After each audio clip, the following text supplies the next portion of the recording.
এর সংসারের খরচ আর ধরেন কমপক্ষে 30,000 টাকা। আপনার লাগে সংসারে 30,000 টাকা, আপনার আপনার বাসা ভাড়া বাদ আপনার চলতে 30,000 টাকা, তা আপনার সদস্য কত 4 জন, তাই না? তো ইমামের কিন্তু ম্যাক্সিমাম সময় সদস্য বেশি হয়। 5 জন আর 2 মেয়ে 1 ছেলে, আমি সব। আচ্ছা, 5 জন, তো ইমামের কিন্তু এরকম হয়।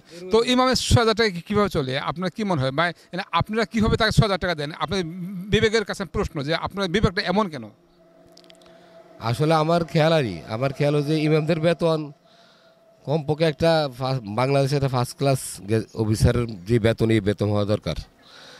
এটা হলো যে এলাকার ছোট মসজিদ বা মুসল্লি কম, হ্যাঁ, ওই ক্ষেত্রে ইমাম বেতন কম হওয়াটা স্বাভাবিক।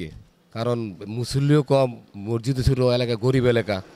কিন্তু যে সমস্ত এলাকা ধনী, যেন আমাদের জানিমে মসজিদ, আমাদের এই যে দ্বিতীয় মুরাদপুর নতুন মসজিদ, তাদের বেতন কমপক্ষে 40 থেকে 50,000 টাকা হওয়া দরকার কমপক্ষে।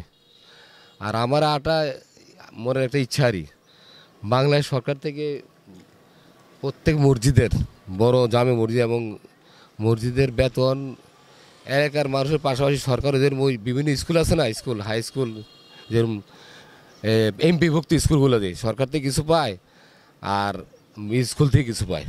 তো এরকমভাবে আমার খেয়াল, মনের একটা ইচ্ছা যদি এরকমভাবে সব মসজিদগুলো সরকার থেকে অর্ধেক বেতন আর পাবলিক থেকে অর্ধেক, মানে এলাকার মানুষ থেকে, তাহলে মোটামুটি তাদের বেতন 60, 70, 80 হাজার হয়ে যেত।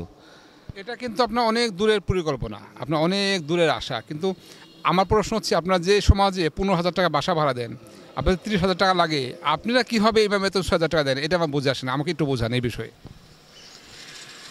এলাকার তো ওই এলাকাতে ইমামদের বেতন দেওয়া হয়, বেতন দেওয়া হয় বিভিন্নভাবে। একটা হলো মসজিদ থেকে যে কালেকশন হয় শুক্রবারে, এটা রমজান মাসে আছে, বিভিন্ন অকেশনে আছে এটা। আরেকটা হলো যে আপনার এই ইমামদের বেতন, এই ইমামদের বেতন দেওয়া হয়, এটা কোনো মসজিদের থাকে, মার্কেট থাকে বা বাসা থাকে, এই ভাড়া আর এলাকার জনগণ থেকে।